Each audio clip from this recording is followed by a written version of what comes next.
some calls behind you. I'm trying to look at your name and then check your. There you go. Rachel, thank you.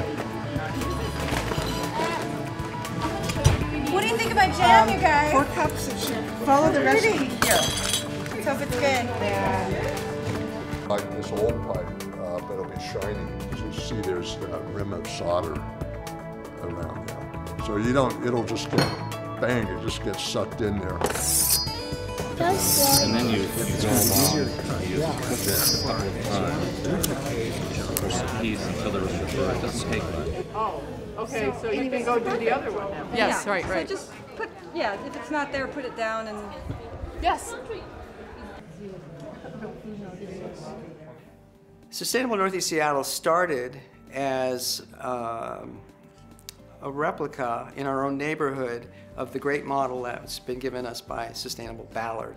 And many communities all over Seattle and all over Puget Sound have modeled that for their own communities. In fact, that's why they created Scallops, which is Sustainable Communities all over Puget Sound. Be able to conduct another place, and Yes. we're on the waiting list. I just want to know before we go there, is there any way we can check where you can go or?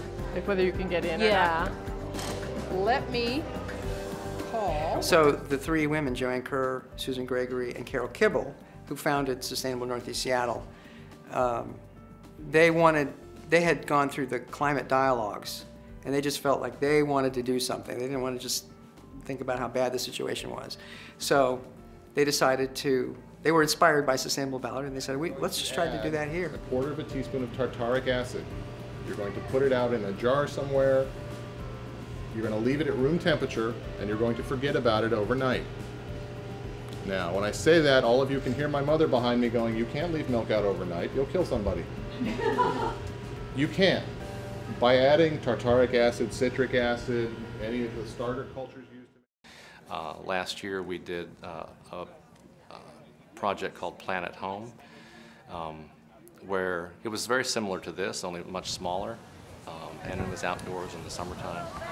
A lot of people came to that, and I see, especially since I'm connected to Sustainable Northeast Seattle, I see a growing of the community, because this was drawing in, almost 200 people coming to the different classes, and I know that there's about 500 people that are registered as members of Sustainable Northeast. And so I think that's a great involvement in the community, and I saw people here who I hadn't seen at other workshops.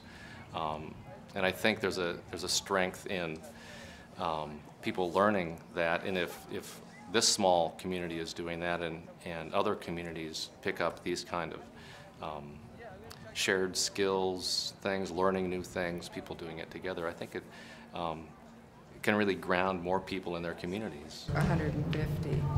And you can can food in these acidic foods, not all foods, like tomatoes and fruits work well. And I just feel it's so critical that we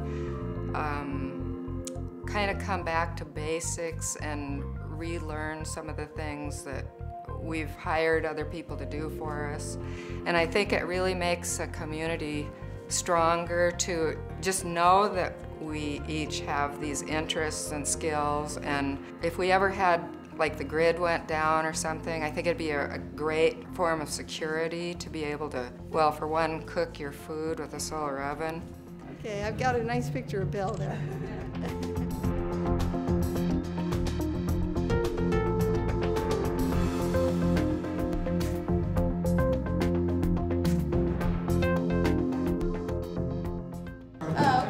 Having studied this for a while, we live unsustainably. And that doesn't just mean that we're living in ways that's bad for the planet. It means that we're living in ways that we can't sustain. We won't be able to keep doing it this way. It's fun while it lasted, but the party's going to end pretty soon because we're going to run out of snacks.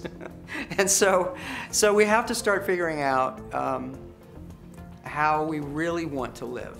And I actually see this as an opportunity to get more connected.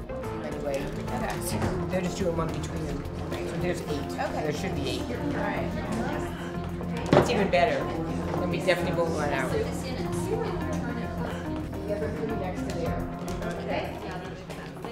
I love Sustainable Northeast. I was involved from the beginning, and there was some people that were super interested in the beginning, and we have become the steering committee. And it's just an amazing group of people. We're all believers. I think I believe this more than anyone, that all change comes from the bottom. And so I really, just love that, we're all doing this thing. A good question, you guys. Are you doing them in individual sets? No. You want to put them each through all of them. You're going to put 4 through 4. 4 of them have holes in them. So you slide 1 through 1. Here's the way I do it. I slide 1 through the 1. I have to get all my 4 holes together. I slide 1 through 1, and then through the next one. We're all doing this thing, teaching our neighbors how to be resilient in so many ways, and just educating each other and being supportive of each other and being there for each other. And as times get harder, and times are going to get harder because of this, the things that are happening on the planet right now, and we're going to need each other, our neighbors, to take care of each other.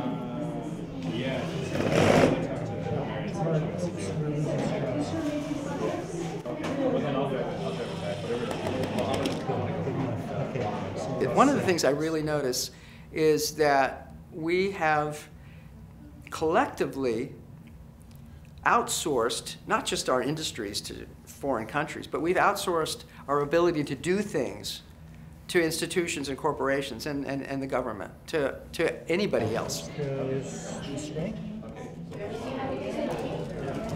Upside down and backwards. No, we're not out of gear. That's the sound. People just want the simple stuff. They want to pull their bike out of the garage. They just don't know where to start. They don't know how to change a flat. Just the most basic stuff. And that's what I like about this event in general. All of the different activities are teaching people things where they can get real hands-on, hands-dirty experience and learn how to do things, and things that we may have forgotten over time or need to be reminded about, or learn a new skill. And I like that. To get from where we are right now to the kind of community that I would like to live in, we can't do it all at once, but most importantly, we can't do it individually. We can't do it as individuals. I can't change the thing. I can't change our community by myself. So it has to be a way we have to kind of build a snowball effect where we find other people that are willing to play along and kind of want to go in that same general direction, maybe with their own variations of it, which would be even better. But they generally want to, we see we have some kind of common vision there. We kind of all want to go down the same road together. And then you just keep adding more people, like the Pied Piper story, I guess. And you do that by creating enticing visions that people can be drawn to. And I think that an event like this proves the success of doing that. We're not making this into an issue-based event. It's just purely, here's an opportunity to learn about cool stuff that would help us build a more resilient community, So I think what we're doing is the most important first thing. It's laying out a vision of what a better world would look like, and then I think tapping into this general sense that people have that things aren't quite right.